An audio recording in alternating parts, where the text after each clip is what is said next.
Diego, buenos días. ¿Qué más? Diego, ya puedes iniciar la clase.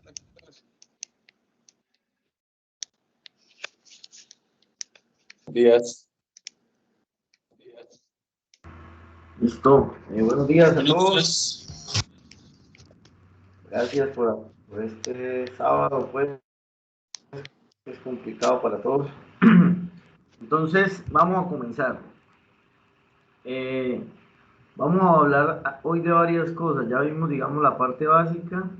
Entonces, ahorita vamos a intentar, pues, cuando acabemos esta sesión, saber manejar válvulas de expansión electrónica, entender cómo funcionan los variadores de velocidad.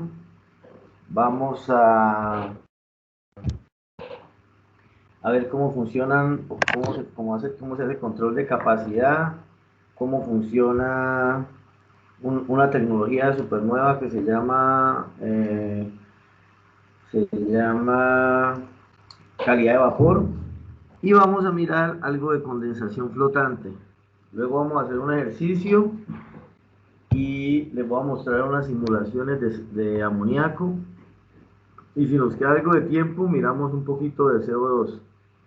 Entonces, bueno, vamos a comenzar de una.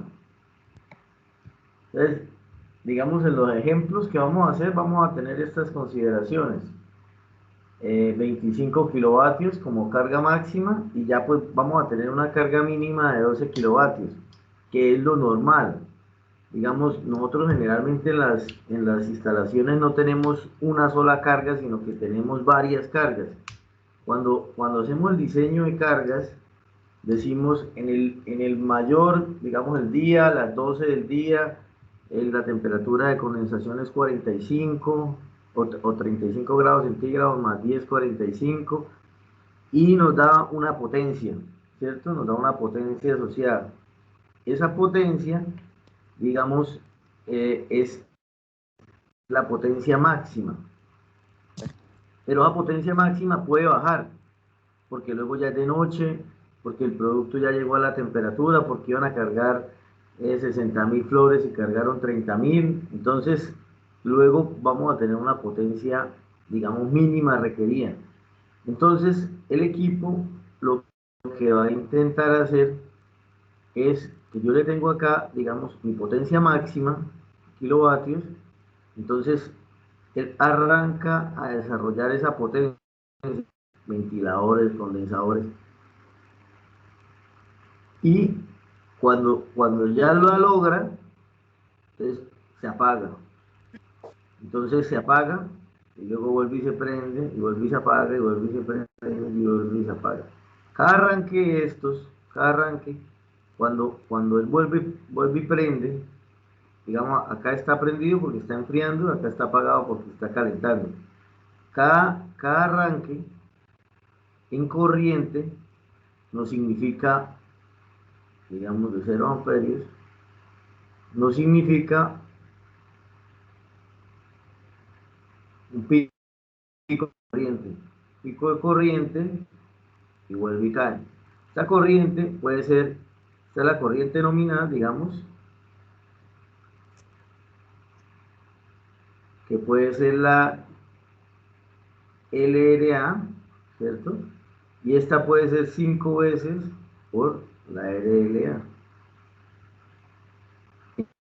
Entonces, hay unos consumos asociados, y esos consumos asociados a la arrancar y apagar los equipos nos van a representar un costo de energía. Pero si yo tuviera acá arriba, no lo hiciera que apagara, sino que hiciera un sistema, que es todos los sistemas que vamos a ver hoy, para que esto no prenda y apague, sino que se trate de mantener. Entonces ya el compresor y los equipos no van a prender y apagar, y no vamos a tener estos costos asociados al consumo de energía por prender y apagar. Sin embargo, y como en los centros comerciales, que las escaleras las escaleras eléctricas, cuando no hay gente, andan despacio, eso lo hacen los variadores. Entonces eso, digamos, es un costo asociado. Pero también cuando la temperatura de condensación varíe, Entonces, si yo tenía un compresor que me desarrollaba 25 kilovatios, pero ahora la temperatura de condensación baja a 20 grados centígrados, este compresor fácilmente me desarrolla 30 kilovatios. Es decir, se me aumenta la potencia porque las condiciones cambian. Ahora lo miramos en los software y vemos cómo podemos optimizar ese rendimiento. Entonces, en solamente, digamos, abriéndole una ventana, ¿sí? Anda para acá, ¿no? Está cobrando 20 para 20 para aquí y con los llegue cuando de casa. No, no te entiendo. Algo. Está hermosa. Mira. Creo que se le abrió el micrófono. Entonces, si nosotros bajamos la temperatura de condensación o subimos, no necesitamos -8, sino que necesitamos -5. Entonces, estas variaciones en el mismo compresor hacen que se me modifiquen la potencia. Pues voy a tener más potencia. Entonces, digamos, en los temas de eficiencia de energía, lo importante es saber cómo yo puedo, con los equipos que tengo, modificar esa potencia, modificar esas condiciones en las que están trabajando para poder elevar la potencia y para poder entregar mayor rendimiento, que lo vamos a ver. Entonces, eso es lo que vamos a intentar hacer hoy en el desarrollo de la clase. Entonces, lo que vimos ayer, este es el diagrama de Mollier. Vamos a hacer un repaso cortito del diagrama de Mollier y vamos a ver cuáles son los campos que tiene para poder, yo creo que le vamos a dedicar media hora a esto, a repasar el diagrama de Mollier, para ver cómo se comporta. Entonces, diagrama de Mollier. Vamos a ir rápido, porque ustedes ya lo vieron. Entonces, ¿qué tiene el diagrama de Mollier?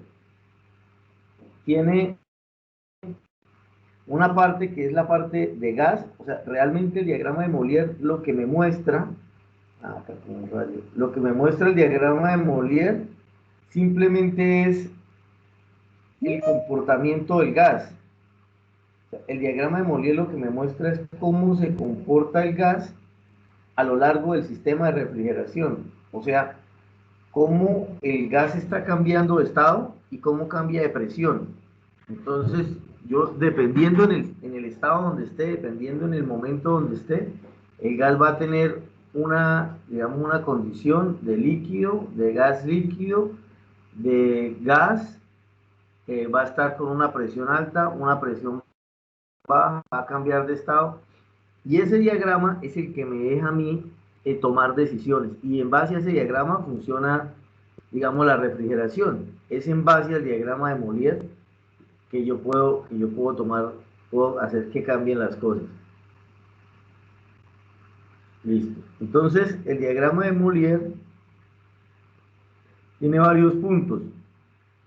Entonces, tiene el punto crítico. Encima de este punto crítico, estoy tratando acá de ver cómo rayo sobre este PDF. Debe ser acá. Debe ser acá. Acá, ya. Entonces, el diagrama de Mollier tiene este punto crítico, lo que significa, y ese punto crítico está asociado a un refrigerante. Cada refrigerante tiene un punto crítico y está asociado a una temperatura. A una temperatura. ¿Qué significa eso? Que si yo tengo el gas, en este caso de R34, y en este caso dice que 40, esta es una presión.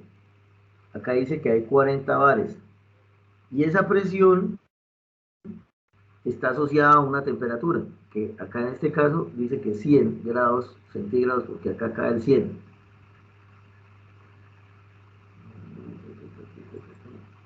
Acá cae el 100. Si lo ven, la línea roja acá dice 100 grados centígrados y caigo acá, 100 grados centígrados. Entonces, quiere decir que si yo tengo 125 grados centígrados, por más que o sea, el punto crítico es 100 grados centígrados de 40 bares. Si yo le subo la presión a 60 bares, él ya no va a condensar. Por más que yo lo enfríe en un condensador, él ya no va a ser capaz de condensar. O sea, si yo le subo la presión por encima de 40 bares, él ya no puede condensar. Ese es el punto crítico. Entonces yo necesito trabajar acá abajo, donde él sí pueda condensar a 40 grados centígrados, a 45 grados centígrados. Acá es donde necesito trabajar y acá está el condensador. Entonces ese dato es muy importante. Por eso es que nosotros lo hacemos vacío. Nosotros lo hacemos vacío para bajarle la presión de evaporación, de evaporación. Porque el agua se evapora, el agua empieza a evaporarse a los 100 grados centígrados, pero a temperatura ambiente, a 100 grados centígrados, o sea, a un bar. Digamos el agua, por ejemplo, que es digamos, la presión atmosférica, se evapora a 100 grados centígrados.